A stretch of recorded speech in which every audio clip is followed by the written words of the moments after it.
आप देख रहे हैं मीडिया विजन न्यूज। पीडब्ल्यूडी मंत्री विक्रमादित्य सिंह सांसद कंगना रनौत पर मानहानि का दावा करेंगे। विक्रमादित्य सिंह सांसद कंगना रनौत की सोनिया गांधी पर टिप्पणी से नाराज हैं। कांग्रेस अधिवेशन में हिस्सा लेने पहुंचे विक्रमादित्य सिंह ने कहा कि कंगना रनौत बेतुकी बयानबाजी कर रही है। केंद्र से जो सहयोग आ रहा है उस पैसे को सोनिया गांधी को दिया जा रहा है, ये उनका गलत बयान है। उन्होंने कहा कि वह ज़्यादा शिक्षित नहीं है, इसलिए बयानों में ऐसी चीज़ें दर्शाती है। केंद्र से आने वाला सहयोग क्रेडिट और ड्राफ्ट के माध्यम से खर्च होता है। विक्रमादित्य सिंह ने कहा है कि कंगना रनौत 1 रुपये का घोटाला निकाल दे। अगर उनके पास इन आरोपों से जुड़े दस्तावेज नहीं हैं तो वह उन पर मानहानि का दावा करेंगे। अगर हम कोई डिजास्टर फंड भी लेके आते हैं, किसी तरीके का फंड भी आते हैं, वो भी मुख्यमंत्री कोष में जाएगा और वो वहां से कहां जाएगा ये हम सब जानते हैं। वो जाएगा सोनिया की सरकार के पास, सोनिया के राहत कोष में।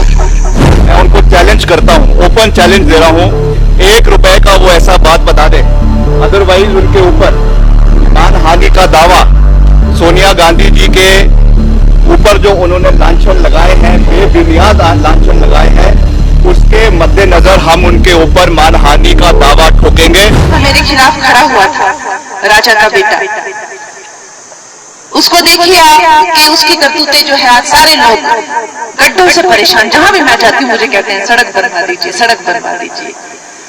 अब हमारे उसमें जो काम होता है हम उससे बढ़ चढ़ के करेंगे, बात ऐसी नहीं है, लेकिन इनको भी तो कुछ करना पड़ेगा। जो पीडब्ल्यूडी का मंत्रालय लेके बैठे हुए हैं, जो राज्य सरकार में मुख्यमंत्री बन के बैठे हुए हैं, बड़े बड़े मंत्रालय लेके बैठे हुए हैं, अगर हम कोई डिजास्टर फंड भी लेके आते हैं, किसी तरीके का फंड भी आता है, वो भी मुख्यमंत्री कोष में जाएगा और वो वहां से कहां जाएगा ये हम सब जानते हैं।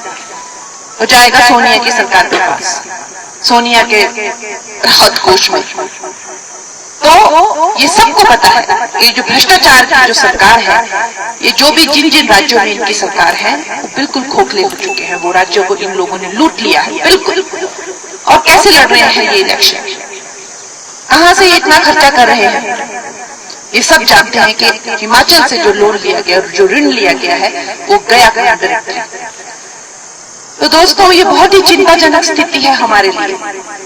अब यहाँ पे जिस तरह की स्थिति है, मान लीजिए अगर हमारी सरकार आती भी है अगली बार में, तो कितना हमारा ब्याज होगा, क्या हमारी हालत होगी। जैसे दीदी ने कहा कि कहां कहां पर कटोरा लेकर जाएंगे, तो बहुत बड़ी गलती हम हिमाचली लोगों से हुई है, ये बात तो मानने वाली है। कोर्ट ने ब्लॉक कर दी है, तो शायद गमी में हिमाचल प्रदेश आई है और अपने घर में बैठी है, वहाँ से बेतुकी बयानबाजी कर रही हैं, जिसका कोई औचित्य नहीं है, जिसका कोई सिर पैर नहीं है। ये कहना कि केंद्र से जो सहयोग हिमाचल के लिए आ रहा है, या जो हिमाचल प्रदेश सरकार विकास के कार्यों में पैसा योगदान कर रही है, वो श्रीमती सोनिया गांधी जी के को दिया जा रहा है, इससे बड़ा मैं समझता हूँ मूर्खता बड़ा बयान नहीं हो सकता है, जिसमें उनकी इंटेलेक्चुअल बैंकरप्सी, मुझे दुख है ये कहते हुए कि ज़्यादा शिक्षित नहीं है वो, और इसलिए बारी बारी अपने बयानों में इस तरीके की चीज़ें दर्शाती है।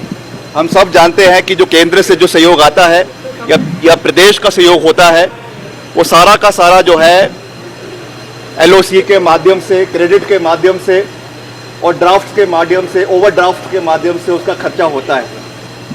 मैं उनको चैलेंज करता हूँ, ओपन चैलेंज दे रहा हूँ, 1 रुपए का वो ऐसा बात बता दे, अदरवाइज उनके ऊपर मानहानि का दावा सोनिया गांधी जी के ऊपर जो उन्होंने लांछन लगाए हैं, बेबुनियाद लांछन लगाए हैं, उसके मद्देनजर हम उनके ऊपर मानहानि का दावा ठोकेंगे। अगर उन्होंने या तो इसके लिए कोई कागजी जो है वो दस्तावेज दिखाए, नहीं तो वो जो है माफ़ी मांगे सोनिया गांधी जी से।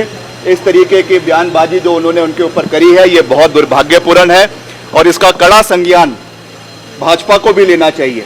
ये वही सांसद है जो बेलगाम है, जिनको भाजपा के पदाधिकारियों ने, भाजपा के केंद्रीय नेतृत्व ने भी फटकार लगाई है कि आप संवेदनशील मुद्दों के ऊपर बयानबाजी ना करें। आज उन्होंने जिस तरीके से श्रीमती सोनिया गांधी जी के ऊपर ये गंभीर आरोप लगाए हैं, मैं समझता हूं कि उनको माफी मांगनी चाहिए, या तो कागज दिखाने चाहिए या तो उनके ऊपर हम मानहानि का दावा आने वाले समय में कांग्रेस पार्टी की ओर से करेंगे, ये मैं कहना चाहता हूं।